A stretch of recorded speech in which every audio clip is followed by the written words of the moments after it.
Hello viewers, welcome to 360 investing. So imagine 2015-16 में आपने महिंद्रा की एक नॉर्मल 5 लाख रुपए की कोई गाड़ी खरीदी होती। उसको अगर पोस्टपोन करते हुए, उसको ना खरीदते हुए अगर आपने महिंद्रा के शेयर्स खरीदे होते, उस टाइम पे कुछ 550-600 रुपये का आपको एक शेयर महिंद्रा का मिल रहा था। अगर आपने महिंद्रा के शेयर्स परचेज किए होते तो आज की तारीख में आपकी अप्रॉक्सीमेटली वैल्यू होती 27,50,000। अब इस 27 लाख्स में आप एक महिंद्रा का वेरिएंट खरीद सकते हो, 7XO खरीद सकते हो, और कुछ पैसा बचा तो कहीं आप अपनी फैमिली के साथ में, फ्रेंड्स के साथ में कहीं पे टूर पे भी जाके आ सकते हो। अब एक वेकेशन का एक नॉर्मल अगर आप खर्चा देखोगे बाहर का, अगर 5 लाख रुपए के आसपास आज की तारीख में आता है, तो क्या हम कुछ ऐसी इंडस्ट्री या कुछ ऐसी कंपनी को एक्सप्लोर कर सकते हैं जो आने वाले 5-7 साल में हमारा स्पॉन्सर कर दे ट्रिप। तो आज हम एक इंडस्ट्री को समझेंगे which is in tours and travels. और टूर्स एंड ट्रैवल्स में एक बहुत ही बढ़िया मोट है, एक कंपनी में एक बिजनेस मोट है जिसको हम यहाँ एक्सप्लोर करने वाले हैं। वैसे टूर्स एंड ट्रैवल्स वाला बिजनेस अगर आप देखोगे ना, तो इसमें काफ़ी अनसर्टेनिटी होते हैं, मार्जिन्स कंसिस्टेंट नहीं होते हैं at times, because they are lot of geo political tensions. कहीं वॉर हो गया तो बहुत सारे लोग कट डाउन कर देते हैं अपना ट्रैवल। आपने रिसेंट में इंडिगो के साथ में देखा होगा, काफ़ी सारे फ्लाइट्स कैंसिल हुए। एंड ऑल्सो क्योंकि ये डिस्क्रिशनरी स्पेंडिंग है, अब वेकेशन सारे लोग नहीं जाते हैं। हमारे इंडिया में डोमेस्टिक लेवल पे अगर आप देखोगे तो काफ़ी ऐसे middle class, lower middle class लोग हैं जो बाहर ट्रिप्स पे, फॉरेन ट्रिप्स पे ज़्यादा ट्रैवल करना अफोर्ड नहीं कर सकते हैं। So it's a long term story. जैसे हमने पिछले 10 सालों में देखा, 10 साल पहले इतने फ्रीक्वेंटली लोग एयर रूट से ट्रैवल नहीं करते थे, लेकिन एयरलाइन से आज काफ़ी लोग कंफर्टेबली ट्रैवल कर रहे हैं। और पूरा एयरलाइंस अगर आप देखोगे तो almost volume growth is in double digit for passenger. तो इस तरीके से आप ये देख सकते हो कि ये स्टोरी है जो लॉन्ग टर्म में टूल्स एंड ट्रैवल्स की भी ये स्टोरी बिल्डअप होगी, जैसे जैसे पर कैपिटा इनकम इंडिया में बढ़ेगा और स्प्रेड होगा। So firstly we need to understand कि टूल्स एंड ट्रैवल्स वाली जो इंडस्ट्री वो इंडिया में किस तरीके से ग्रो हो रही है। अब इंडिया का ट्रैवल मार्केट अगर आप देखोगे तो इट इज़ ग्रोइंग एट 9%। यहाँ ब्लू में आप देख सकते हो। ऑनलाइन ट्रैवल मार्केट जो है वो अप्रॉक्सीमेटली 12-13% पे ग्रो हो रहा है। वेल्स OTA है जो आपका ऑनलाइन ट्रैवल एजेंसीज हैं, जैसा मेक माई ट्रिप हो गया, एक्जिगो वगैरह हो गए। सो बेसिकली वो 18% के आसपास रफली ग्रो हो सकती है।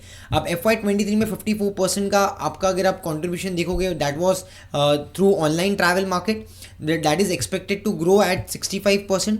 वेरल्स जो आपका दूसरा मतलब ऑफलाइन मार्केट है वो 35% पे गिर जाएगा, जो अभी फिलहाल 46% या 40% के आसपास है। So that is expected to reduce. और ऑनलाइन वाला जो आपका टिकट बुकिंग है that is expected to grow obviously. Apart from that आप राइट हैंड साइड में देखोगे तो OTA का मार्केट जो है उसमें एयरलाइंस का ग्रोथ रेट काफ़ी स्ट्रॉन्ग है, which is at 18% expected to grow. And hotel industry में क्योंकि प्रीमियमाइजेशन का ट्रेंड है, सो प्रीमियमाइजेशन में आपने रिसेंट 2 साल में देखा होगा ITC होटल्स या फिर Indian hotels and also chalet hotels, ये कुछ ऐसी कंपनीज हैं जिन्होंने अच्छे नंबर्स भी प्रोड्यूस किए एंड ऑल्सो स्टॉक प्राइस ने भी अच्छा मोमेंटम दिखाया। So this shows that your Indian travel tourism market is going to grow at 9-10%। और यहाँ पर उसमें एयरलाइंस और होटल जो है वो मेजर मोमेंटम आपको कंट्रीब्यूट करके दे सकते हैं। So let's say for example किसी आम इंसान को अगर कहीं पे जाना है तो वो डायरेक्टली ऑनलाइन प्लेटफॉर्म्स के थ्रू टिकट बुक कर लेता है, या तो वो अपने एजेंट को कॉल करता है और एजेंट के थ्रू टिकट कंफर्म करवा लेता है, या तो वो अगर उनको वेकेशन वगैरह पे जाना है तो एजेंट्स के थ्रू सारी बुकिंग कर लेते हैं। तो बेसिकली यहाँ पर जो टूरिज्म वाला पैकेज है, जो प्रोसेस है, इसके अंदर कौन से प्लेयर्स होते हैं आप ये समझिए।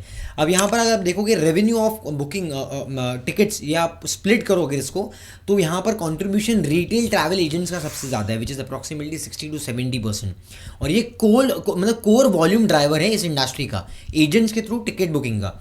Apart from that corporate travel agents का भी 15-20% का बुकिंग होता है। टूर्स ऑपरेटर्स जो होते हैं, होलसेलर्स, वो 10-15% के आसपास कंट्रीब्यूट करते हैं इस टोटल रेवेन्यू में। एंड अगर आप पैकेज जब हम बल्क बुकिंग देते हैं, पैकेजेस टूर्स वगैरह अनाउंस करते हैं। एंड ऑनलाइन ट्रैवल प्लेटफॉर्म्स भी आता है जिसमें 5-10%, जिसको हम OTA बोलते हैं, राइट। सो OTA जो आपने अभी ऊपर में ग्राफ में देखा था, जो सबसे तेज़ी से ग्रो हो रहा था, तो दैट इज़ अप्रॉक्सीमेटली ओनली 5-10%। अब बहुत सारे लोगों को ऐसा लगता है जो हम मेक माई ट्रिप या एक्जिगो वगैरह से डायरेक्ट बुकिंग कर रहे हैं, वो एक्चुअली सप्लायर से वो डायरेक्ट टिकट उनको मिलती है, उसके बाद में एंड कंज्यूमर को मिलती है। एक्चुअली ऐसा नहीं है। सबसे पहले सप्लायर जो होता है दैट इज़, अगर आपको होटल इन्वेंट्री है या फिर एयरलाइन कंपनीज़ के पास में टिकट्स हैं, सो वो टिकट पहले पास ऑन करते हैं प्लेटफॉर्म कंपनीज़ को। वो प्लेटफॉर्म कंपनीज़ के थ्रू एजेंट्स के पास आती है, OTAs के पास में आती है, एंड उसके बाद में कहीं पे बहुत सारे जगह पे इन्वेंट्री OTA के पास भी होती है।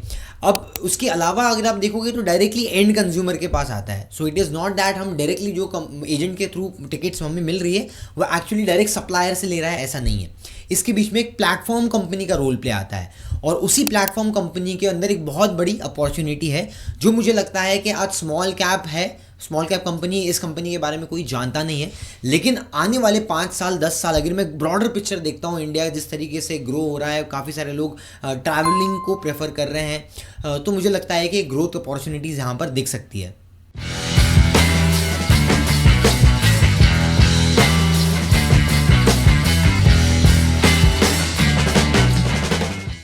आज के एनालिसिस में जब हम इस इंडस्ट्री को बात कर रहे हैं जहाँ पर हम लिस्टेड स्पेस की बात कर रहे हैं, तो यहाँ पर इंटरेस्टिंगली 2 अलग मॉडल है।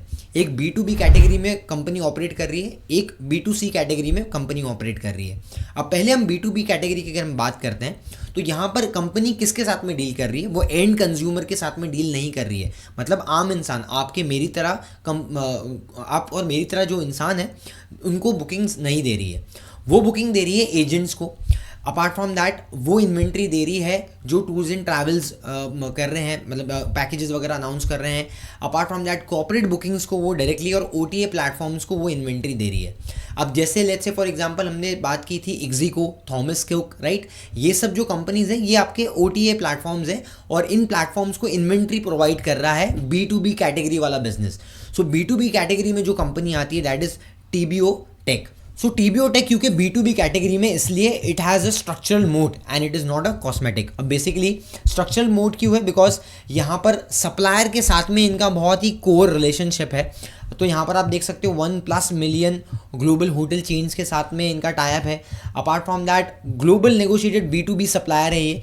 30,000+ डेस्टिनेशन सोल्ड किया है अभी तक इन्होंने, और 750 एयरलाइंस के साथ में इनका टाइप्स है। तो बेसिकली वर्ल्ड वाइड ग्लोबली अगर आप देखोगे तो TBO टेक जो है वो दूसरी भी कंपनीज हैं इनके साथ में, but Indian listed market space में कोई मेजर कॉम्पिटिटर यहाँ पर है नहीं।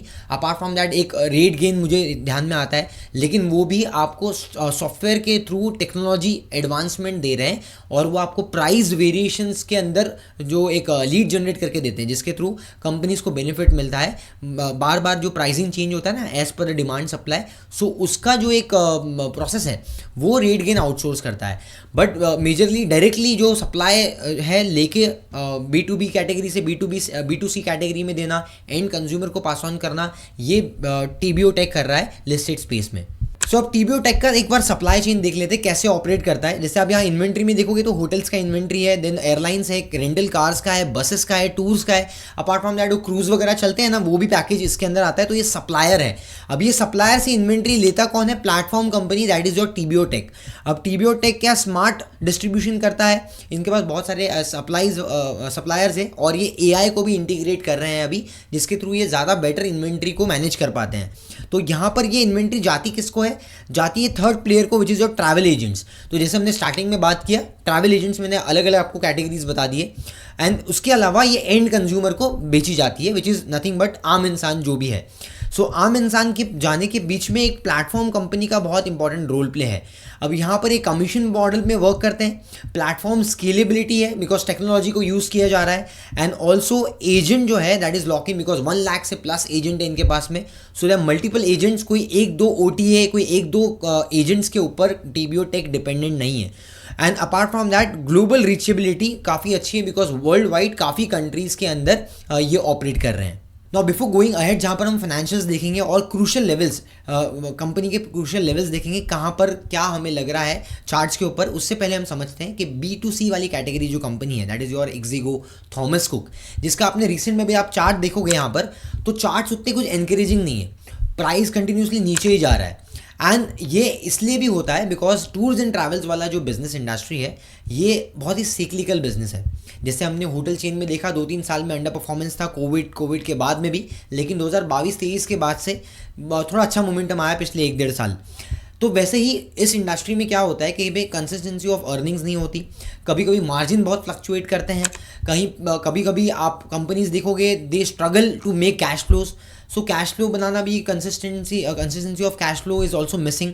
और क्योंकि ये डिस्क्रिशनरी स्पेंडिंग है इसलिए लोग कभी कभी पोस्टपोन कर लेते हैं अपने डिसीजन को, एंड दैट्स द रीज़न काफ़ी चीज़ों पे डिपेंडेंट होता है। कहीं पे ट्रैवल की पॉलिसीज चेंज हो जाती है, कभी कुछ ग्लोबली अगर आप देखोगे तो वॉर वगैरह हो जाती है, उसके वजह से काफ़ी प्रॉब्लम्स हो जाती है। Apart from that the most important thing as per the business, जो बिजनेस होता है टूर्स एंड ट्रैवल्स में, जो OTA प्लेटफॉर्म्स हैं, मेक माई ट्रिप हो गया या फिर आपके दूसरे एक्जिगो, थॉमस कुक हो गया, इसमें आपको लोगों तक पहुंचना है, कस्टमर एक्वायर करना है, इसलिए आपको ब्रांड बनाना ज़रूरी है। और ब्रांड बनाने के लिए आपको brand comes at a cost, आपको एडवर्टाइजिंग करना पड़ेगा, आपको ऐसे इन्फ्लुएंसर्स को हायर करना पड़ेगा, एक्टर्स वगैरह आपने देखा होगा, आलिया भट्ट, रणवीर सिंह, बहुत सारे ऐसे एक्टर्स हैं जो आके प्रमोट करते हैं एड्स को, तो उनका कॉस्ट के ऊपर मतलब कॉस्ट होता है, इसलिए उनका मार्जिन्स कभी कभी गिर जाता है।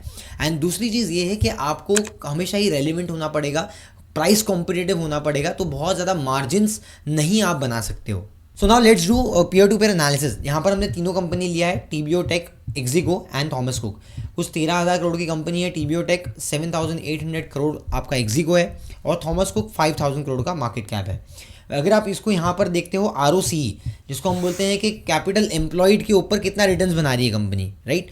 सो आप ये देखोगे तो that is highest is for your TBO tech, जब 26 बना रहा है, वेरल्स एक्जिगो 12 और 18 है थॉमस कुक। वेरल्स अगर आप मार्जिन पे आके देखते हो, the key driver is margins. So margin में आके देखोगे तो TBO tech hands down is outperformer, 14% का मार्जिन है, 5% for Ixigo and 5% for Thomas Cook. तो मैंने क्लियरली आपको जो स्टार्टिंग में एक्सप्लेनेशन दिया उसमें आपको ये समझ में आ गया होगा कि TBO टेक क्यों एक सुप्रीम बिजनेस मॉडल फॉलो कर रहा है, क्या इनका मोट है, और किस तरीके से ये कंपनी आउट परफॉर्म कर रही है B2C वाली कैटेगरी वाले बिजनेस को। सो फाइनेंशियल नंबर्स पे आते हैं, उससे पहले आप ये समझो कि बिजनेस में क्योंकि प्रीमियमाइजेशन का ट्रेंड चल रहा है, इसलिए लग्जरी बिजनेस को एक्वायर किया, which is on the name of classic vacations. So classic vacations को लग्जरी होटल ट्रैवल्स वगैरह को इन्होंने अभी एक्वायर किया है लास्ट ईयर अक्टूबर 2025 में, and it is the part of the portfolio. Apart from that अगर आप यहाँ पर TBO टेक को देखते हो तो TBO टेक का हम फाइनेंशियल परफॉर्मेंस देखते हैं। So if you look at TBO tech, आप यहाँ पर देख पाओगे कि किस तरीके से यहाँ पर ग्रोथ आई है, 22%, 25%, और रिसेंट क्वार्टर में 86% का ग्रोथ आया है टॉप लाइन में। वेरल्स जो अगर आप यहाँ पर मार्जिन देखोगे, मार्जिन थोड़े से श्रिंक हुए, 15% से गिर के 13% आ गए, लेकिन इन द बैंड अगर आप 13% is the on the lower channel, because आप पिछले 2 साल में अगर क्वार्टरली परफॉर्मेंस देखोगे तो 13% एक दो बार ही 13-14% के आसपास आया। अगर हम 15% के आसपास एवरेज लेते हैं मोटा मोटी अगले 2-3 साल, 15 से 18% के आसपास, then also margin are decent, तो बहुत ज़्यादा फ्लक्चुएशंस नहीं है। सो अगर हम परफॉर्मेंस और प्रॉफिटेबिलिटी की बात करते हैं, सो 34 करोड़ का पैट था 2022 में, जो बढ़ के ऑलमोस्ट 250 करोड़ के आसपास हो गया ट्रेलिंग 12 मंथ के बेसिस पे, so that is approximately 8 times. और ये अगर आप 3 साल में देखोगे तो 53% आपका सेल्स ग्रोथ है, 96% आपका प्रॉफिट ग्रोथ है। सो परफॉर्मेंस तो पिछले 3 साल में काफ़ी अच्छा आया है। The only thing is that कि ये परफॉर्मेंस कैरी फॉरवर्ड कर सकता है या नहीं। सो जैसे हमने देखा कि कंपनी के पास में स्ट्रक्चरल मोड तो है, बिजनेस में आपको मार्जिन्स और कंपनी के गाइडेंस के ऊपर फोकस करना पड़ेगा। सो अब इस बिजनेस को स्ट्रक्चरली अगर हम नॉर्मल आम इंसान कैसा देखता है, बिजनेस देखता है, बिजनेस के बाद में आपके टॉप लाइन बॉटम लाइन देखता है, और उसके अलावा एक मार्जिन भी देखता है। लेकिन एडवांस रिसर्च अगर आपको करना है तो की बिजनेस मैट्रिक्स होते हैं, उसके ऊपर फॉलो आपको करना पड़ेगा। तो की बिजनेस मैट्रिक्स को फॉलो अप करने के लिए क्या करना है, आपको इंडस्ट्री को समझना है। Let me give you an example. जैसे हम डीमार्ट में अगर हम देखते हैं तो हम लाइक फॉर लाइक ग्रोथ देखते हैं। सो इस इंडस्ट्री में आपको जो इंपॉर्टेंट मैट्रिक्स देखना है, that is your GTV, that is your gross transaction value.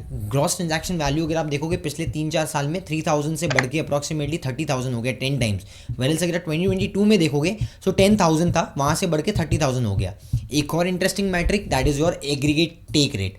So take rate is nothing but your, क्योंकि कंपनी जो अभी यूज़ कर रही है, ये बिजनेस मैट्रिक्स जो है ये फ़ी बेस्ड, कमीशन बेस्ड लेती है, बिकॉज आगे जो एजेंट्स को रोल आउट करती है इन्वेंट्री, उनसे फीस लेती है जब भी कोई भी ट्रांजैक्शन होता है। तो क्योंकि फ़ी बेस्ड पे है इसलिए परसेंटेज अमाउंट छोटा होता है। तो आप यहाँ पर देख सकते हो take rate is somewhere close to 5.6 but is still improving 4.71 से 5.6। अब यहाँ पर आप देख सकते हो जो हमने मैट्रिक्स डिस्कस किया GTV, so basically GTV adjusted EBITDA में अगर आप देखोगे so it has improve from 1.05 to 1.18। तो अगर आप लास्ट Y-on-Y बेसिस पे देखोगे तो it has improved. So now coming to price and valuations, अगर आप यहाँ पर देखोगे तो एक क्वेश्चन आएगा कि भाई अगर स्टॉक इतना अच्छा है तो गिरा क्यों। सो 1700-1800 से stock came down till 1100-1200, I mean in fact 1000 rupees के आसपास भी आया था। तो इसका मेजर रीज़न ये है क्योंकि अभी इन्होंने रिसेंट में एक्विजिशन किया है, इसलिए वर्किंग कैपिटल का जो है साइकिल थोड़ा सा डिस्टर्ब हुआ है। और यहाँ पर आप ROC जो देखते हो वो भी रिड्यूस हुआ है, तो 53 से गिर के ऑलमोस्ट 43, दिन उसके बाद 27। So it's kind of a near term stress and almost आपको एक चीज़ देखना है यहाँ पर कि कंपनी कंसिस्टेंटली कैश फ्लोज तो बना रही है, लेकिन रिसेंट में कंपनीज का बोरोइंग्स भी ऊपर गया है। सो ये कुछ नियर टर्म एक बोल सकते हैं कि प्रॉब्लम्स है, इसके वजह से कंपनी अभी फ़िलहाल थोड़ा सा एक डाउन ट्रेंड में आपको दिख रही है, नीचे दिख रही है।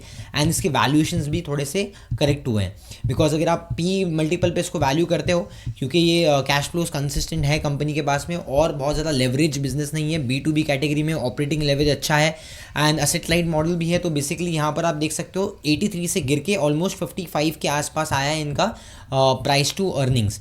वेल्स आपका EV बाय एबिटा पे अगर आप देखोगे तो आपको EV बाय एबिटा पे ये कंपनी ऑलमोस्ट 32 के आसपास मिल रही है।